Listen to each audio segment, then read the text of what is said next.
SIPRI की जून 2026 report के अनुसार भारत के पास अब लगभग 190 परमाणु हथियार मौजूद है, जो पिछले साल के मुकाबले बढ़ोतरी दर्शाती है।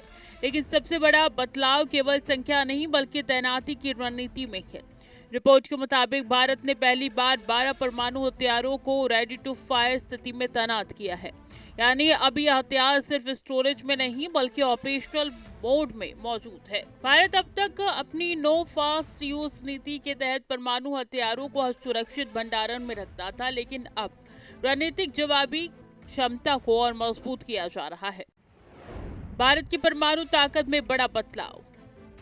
रिपोर्ट ये भी बताती है कि भारत का रक्षा बजट 92.1 अरब डॉलर तक पहुंच गया है, जो वैश्विक स्तर पर 5वें स्थान पर है। ये केवल खर्च नहीं बल्कि तेजी से बदलती सुरक्षा रणनीति का संकेत है। भारत की परमाणु त्रिकोणीय क्षमता यानी जमीन, हवा और समुद्र तीनों प्लेटफॉर्म से हमला करने की क्षमता अब और मजबूत हो चुकी है।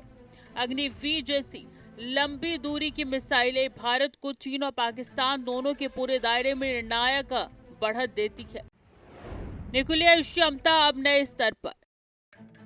पड़ोसी देशों की तुलना में भारत की स्थिति और स्पष्ट होती जा रही है। चीन के पास भले ही अधिक हथियार हो, लेकिन भारत की डिप्लॉयमेंट रेडीनेस और ट्रायड कैपेबिलिटी उससे रणनीतिक रूप से अलग स्तर पर ले जाती है। पाकिस्तान के मुकाबले यह अंतर और भी स्पष्ट है। सिप्री रिपोर्ट साफ संकेत देती है कि भारत अब केवल परमाणु शक्ति संपन्न देश नहीं बल्कि एक ऐसे स्ट्रेटेजिक पोजीशन में है जहां उसकी क्षमता, तैनाती और नीति तीनों मिलकर वैश्विक शक्ति समीकरण को नया आकार दे रही हैं।